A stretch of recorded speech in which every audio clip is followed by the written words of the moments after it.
Bharat TV के इस कार्यक्रम के प्रायोजक हैं येलो ग्रीन। सोच बदलो, कुछ अच्छा ट्राई करो। नमस्कार, जय माता दी। मैं हूं आचार्य डॉक्टर राजेश ओझा। दोस्तों, आज बात करेंगे सूर्योदय में। भारत टीवी का एक अपना एपिसोड है सूर्योदय, जिसमें बात करेंगे साप्ताहिक राशिफल का। जातकों को कैसा रहेगा आपका सप्ताह। दोस्तों, कितनी खुशखबरी। कहते हैं मासों में मास और होगा श्रावण मास। और जब आता है श्रावण मास तो धरती पे गूंजती है हर हर महादेव की आवाज़। गंगा जल से करते हैं बाबा का अभिषेक और मिलता है हमको सब कुछ, मनवांछित फल प्राप्त।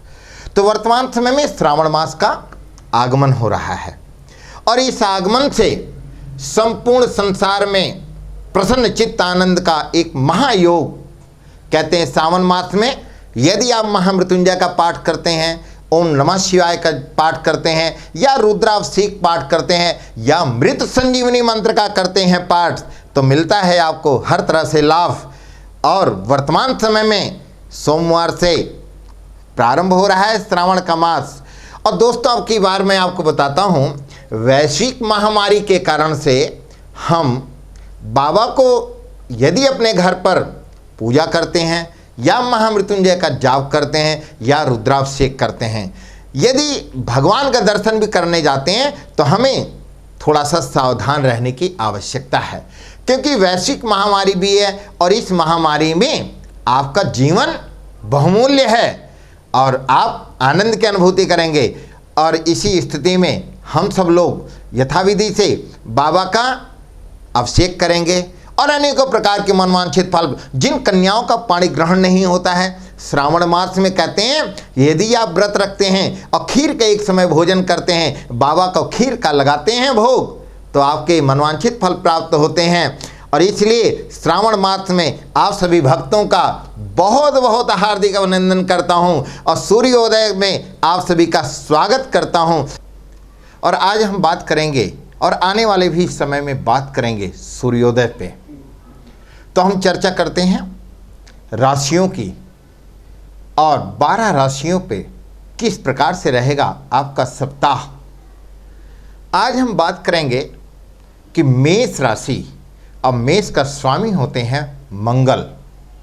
और दोस्तों, ये जो मेष राशि के लिए जो सप्ताह है ये सामान्य है, और सामान्य रूप से कहा जाएगा इसमें उधार गया धन वापिस नहीं आएगा। वापिस आने में उसको अनेकों प्रकार की दिक्कतों का सामना करना पड़ेगा। मन अशांत रहेगा। किसी मामले में दखलंदाजी ना करें, नहीं तो आपको अनेकों प्रकार की परेशानियों से भी जूझना पड़ेगा। वैवाहिक जीवन में असंतोष, अर्थात पति और पत्नी में छोटी छोटी बातों में होंगी अनेक उलझनें। इसलिए व्यवसाय करने वाले जो जातक हैं उनके लिए यह समय कठिनाइयों से भरा रहेगा। तो इसलिए यदि आप अपना लेन देन करते हैं या कोई ऐसी कार्य करते हैं, सर्विस में हैं, अगर कोई कार्य ऐसा करते हैं तो उसमें रखें आप सावधानी, क्योंकि यह हफ्ता आपके लिए थोड़ा सा भारी है। अब बात करते हैं वृष राशि की। और वृष राशि के जो जातक हैं, ये जो सप्ताह है आपका, ये आपके लिए मध्यम है। और मध्यम आपकी लोकप्रियता बढ़ाता है, राजनीति में आपकी पकड़ मजबूत बनाएगा, आपको अनेकों प्रकार के सामाजिक लाभ प्राप्त होने का योग बनता है। व्यापार में निवेश करने के लिए आपका समय अच्छा है। इस समय यदि आप कोई व्यापार प्रारंभ करते हैं, या कोई नई सर्विस का कार्य करते हैं, या किसी भी नए काम में निवेश करते हैं, तो मिलता है आपको अनेकों प्रकार का लाभ होगा, आपको धन का लाभ। नौकरी में हो सकती है कि छोटी मोटी अड़चनें आ सकती हैं, और आपके पति और पत्नी में होगा प्यार। इस प्रकार से जो वृष राशि के जातक हैं उनको मिलेगा हर तरह से आनंद की अनुभूति। अब दोस्तों, हम बात करते हैं मिथुन राशि की।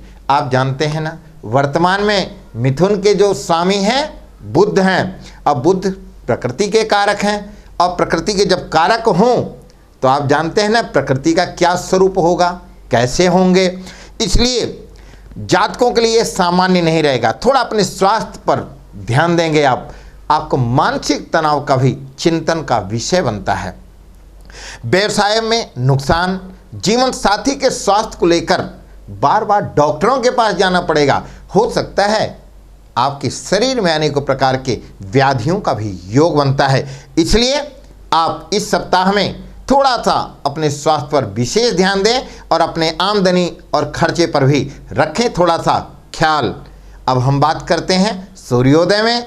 अगली राशि की तरफ चलते हैं। अगली राशि है कर्क राशि, और कर्क राशि के जो जातक हैं उनके लिए यह जो सप्ताह है ये कार्य अनेकों आशा के अनुरूप कार्य ना होने से बढ़ेगा मानसिक तनाव, बढ़ेगा अवसाद, और छोटी छोटी बातों पे आएगा आपको क्रोध। इसलिए अपने क्रोध पर आप रखें काबू।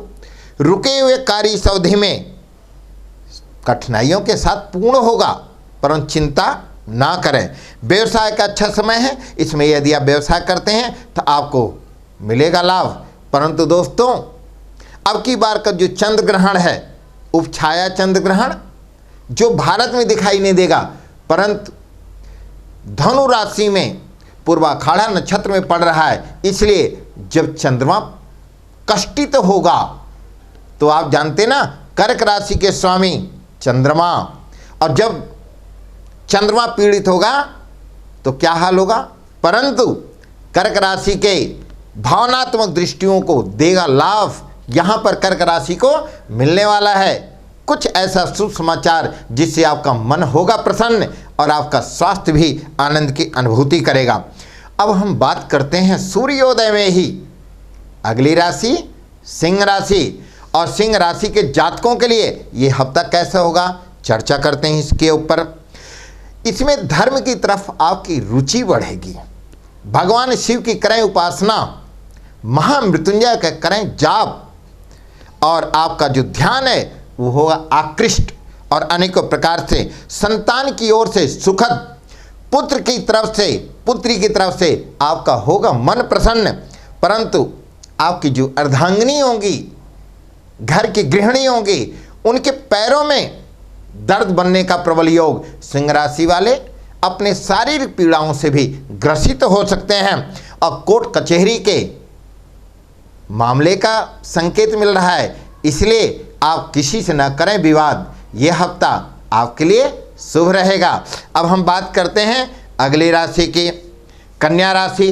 अब कन्या राशि के स्वामी बुध, अभी मैंने बताया कि मिथुन के हैं स्वामी बुध, प्रकृति के कारक। ऐसे ही कन्या राशि के स्वामी हैं बुध, प्रकृति के हैं कारक। यह सप्ताह कन्या राशि के जातकों के लिए नहीं रहेगा सामान्य।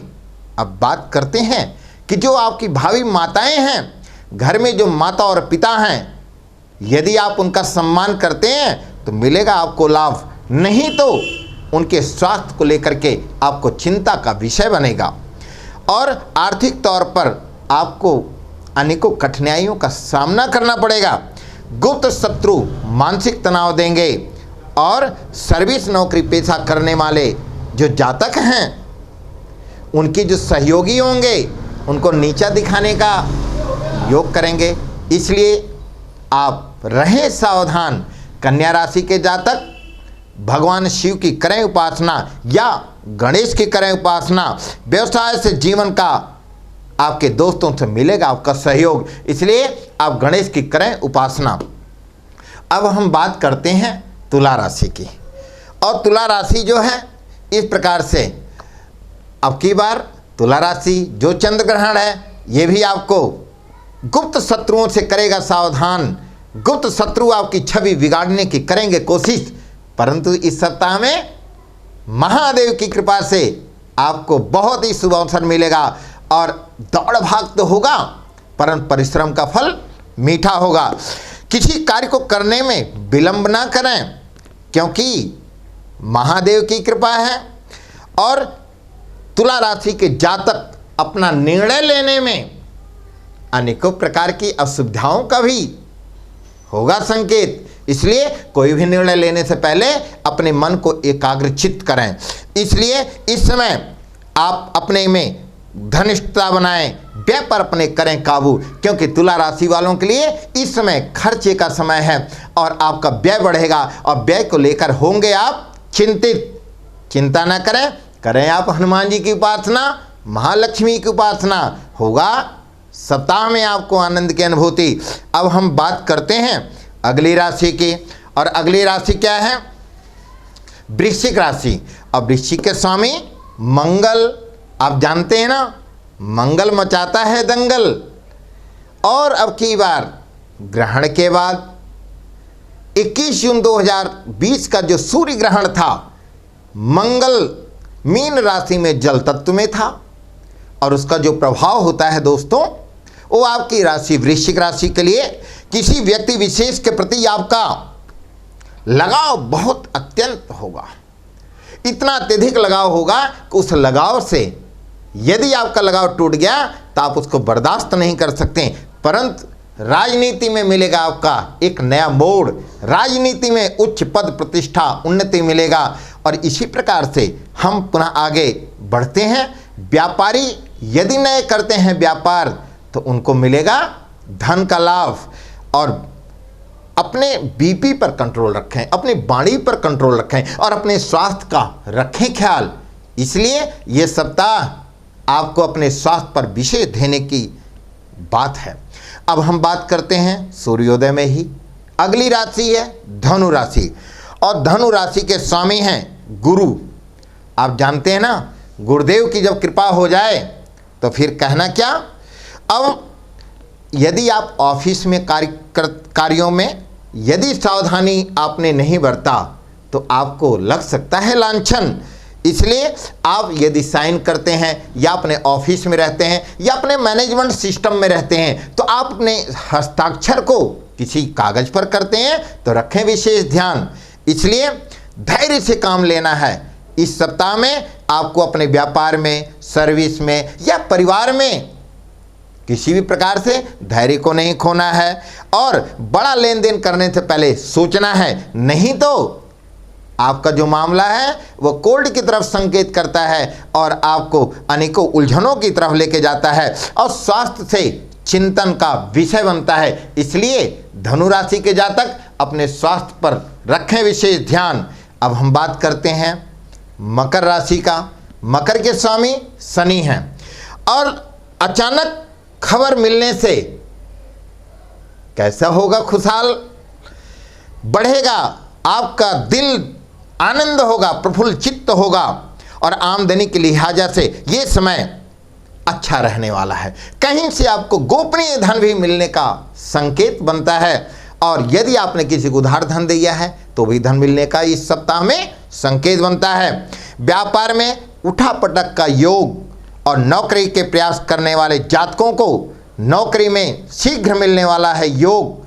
हो सकता है आपके इस सप्ताह में नौकरी का प्रबल योग बनता है। इसलिए आप माँ दुर्गा की करें उपासना। अब हम बात करते हैं कुंभ राशि की। इस चंद्र ग्रहण में कुंभ राशि के लिए कैरियर के बदलाव को लेकर के बड़ा ही शुभ संकेत है। इस संकेत की जो दृष्टि बनती है, इस दृष्टि में यदि आप कोई कार्य करते हैं, अपने किसी परिजन के कारण मानसिक तनाव हो सकता है या उनके बीमारी को लेकर चिंतन का विषय बन सकता है और घर में किसी महिला या जीवन संगनी से उनके सहयोग से बदलेगा आपका भाग्य। यदि कहीं कोई शुभ कार्य करने जाते हैं तो अपने जीवन संगनी अर्थात अर्धांगिनी जी या घर में माँ से प्रणाम करके माँ को यदि आप जाएंगे तो आपको मिलेगा हर तरह से लाभ और दाम्पत्य जीवन होगा आपका खुशहाल। और उपछाया चंद्र ग्रहण आपके करियर को बदलने का रखता है प्रबल योग। इसलिए ये कुंभ राशि के जो जातक हैं इस प्रकार से यदि अपने कार्य को करते हैं तो उनको मिलता है हर तरह से लाभ ही लाभ। अब हम बात करते हैं मीन राशि का। मीन के स्वामी होते हैं गुरु और ससुराल पक्ष से मिलने वाला है शुभ योग। ससुराल से खुशखबरी आने वाली है इस सप्ताह के अंदर। हो सकता है साले साहब कोई खुशी दें, हो सकता है ससुराल में कोई संतानोत्पत्ति का प्रबल योग हो, और सरकारी गैर सरकारी सर्विस में यदि आप हैं तो आपको मिलेगा पदोन्नति का प्रबल योग।